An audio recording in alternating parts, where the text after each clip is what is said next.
Barka Salayinema Nangi Sagina Lagine Kirimbare Belega Seburikira Mumbaro Woli Hangomba Wadangi Yamane Pirina Woman is so Burgira Marafanya Barka we won't see Yarima Mogi Yomuna Nagandangi Laginera La Guinée a été pratiquement le porte-flambeau de la culture africaine pendant les années d'indépendance. Notre pays a été indexé comme un pôle d'excellence pour le développement des activités culturelles. En témoignent les films Even la Liberté, Irde Diama et La Nuit s'illumine 2006 et j'en passe. Aujourd'hui, depuis la descente aux enfers a commencé avec la prise du pouvoir par les militaires. Sans mesure d'accompagnement, donc la descente aux enfers a commencé à ce niveau. Donc c'est avec peu de moyens que les amateurs se démerdaient. Maintenant, pour la petite histoire, la première industrie cinématographique était basée à Boulminé. Mais à cause de ce facteur, ça a été Festapo, les Wagalais ont récupéré pour mettre en place Fespaco. Et la Guinée fut l'un des artisans de la création de ce Fespaco. Donc, la descente aux enfers, avec la descente aux enfers, sans mesure d'accompagnement, voilà la situation qui a prévalu. C'est Conakry seulement, au sud du Sahara, qui avait le centre cinématographique. On a envoyé des chimistes en formation. Il y avait le laboratoire en 67 était suivi par Ola Balogun, que tout le monde connaît. Et il était question que les pays acceptent que ce soit la Guinée qui abrite ça, comme à l'instar des grandes écoles interafricaines. Et tout ça encore, je le dis, on a dit que ça s'est arrêté quand il y a eu l'agression. L'agression en 70 en Guinée, et les grands cinéastes ont été au Cambouaro. Et là, la crème du cinéma s'est retrouvée en prison. En Guinée, le cinéma était complètement à genoux. C'était presque inexistant. Donc, tous ceux qui ont fait des films, ici on appelle ça des films PCC Jean Hollywood, qui ont pris le dessus, ils se sont organisés en troupes artistiques. Il y en a plein, il y a une centaine. Donc, il va falloir gérer tout ça. Leur faire de la formation, en fait, faire de la formation à leurs techniciens pour que la qualité de leurs films s'améliore. Les seules personnes qui n'arrivent pas à produire en Guinée, c'est ceux qui sortent des écoles. C'est bizarre, hein? Ceux qui ont appris sur le tas et ils ont un marché à eux, un marché potentiel. Donc ils font leur production, qui ne suivent pas des règles, les normes, mais ils vendent, ils vivent de ça. Maintenant, ceux qui sortent des écoles n'arrivent pas à produire. Et alors, je vais repartir déjà de 1992.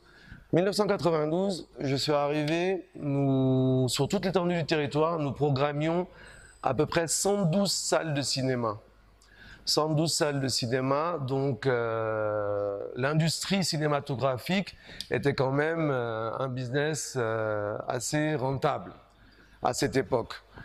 Alors, il y a eu pas mal de causes pour le déclin, des responsabilités situées de part et d'autre. C'est vrai que nous, on avait des salles assez modernes. On avait le Mimo, le Rockbanel. L'État avait le Cinéma Liberté, qui était une salle aussi moderne. L'État était propriétaire de pas mal de salles, comme le Matam. Il y avait le cinéma Rialto. Donc le déclin, les responsabilités, les causes, c'est très simple. Il y a eu, premier facteur, la piraterie. Il y a eu l'irresponsabilité de l'Office national du cinéma guinéen à l'époque, qu'on appelle l'ONACIG, qui existe toujours sous une forme latente actuellement, inerte, on peut dire inerte et inefficace.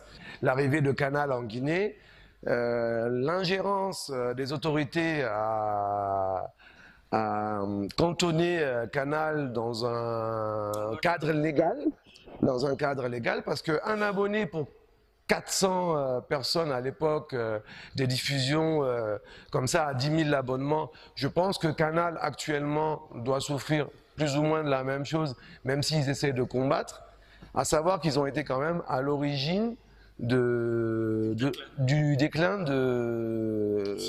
du cinéma en Guinée, tout à fait, tout à fait. Donc, suite à ça, je ne rejette pas aussi la responsabilité des distributeurs de films européens et américains. Pourquoi? Parce que ces gens-là se sont fait beaucoup d'argent en Afrique, massivement. Donc tout cet argent leur a permis de se développer en Europe, aux États-Unis, en Occident, un peu partout, et ils ont oublié l'Afrique. Ils ont oublié l'Afrique, ils ont rendu tout ce qui est distribution, toute la chaîne de distribution et l'alimentation des films compliqués sur le territoire guinéen, en Côte d'Ivoire. Par contre, au jour d'aujourd'hui, il existe une salle quand même, qui est la Blue Zone, qui est financée par Bolloré. Et d'ailleurs, c'est une salle qui est très mal programmée. Étant un spécialiste de la matière, parce que je suis vraiment un enfant du cinéma, j'ai fait tous les échelons de ce métier-là pour en parler. Et c'est dommage. Donc après, le pire ou le bas blesse, c'est que les salles ont été revendues. Toutes les salles d'État ont été revendues. Je ne parle pas des privés qui ont eu lieu à fermer, se reconvertir. Moi-même, je me suis reconverti. Aujourd'hui, j'ai une société de sécurité, j'ai un club de sport. Il a fallu que je me reconvertisse. Mais, juste pour porter au crédit de l'amour qu'on a pour ce métier, nous avons quand même préservé nos salles. On aurait pu en faire des magasins, des immeubles et tout. Elles occupent des surfaces assez importantes en pleine capitale. Mais par amour de ce métier, parce que quand même, j'estime que le 7e art, comme on peut l'appeler, aujourd'hui il y a le FESPACO à Ouagadougou, il y a le Festival de Cannes, il y a tout le glamour qu'il y a autour du cinéma. Pourquoi l'État n'aurait pas pris l'initiative de maintenir ce patrimoine et véhiculer l'identité guinéenne à travers des films aujourd'hui que nous pourrons produire et diffuser dans nos salles. Aujourd'hui, voilà, nous, Gazi Film, la famille Gazi, on est Gazi Sadi, on a maintenu nos salles. Aujourd'hui, le cinéma a basculé, à l'époque c'était la pellicule, on a basculé au numérique. Ça demande des moyens, ça demande des investissements, et ces investissements-là peuvent être encouragés si l'État nous garantissait un cadre idéal et légal pour remettre la machine en route. Nous sommes à l'attente, nous avons maintenu nos salles. Donc voilà ce que je peux vous dire brièvement sur la problématique et l'aboutissement et les conclusions de l'état actuel de la filière.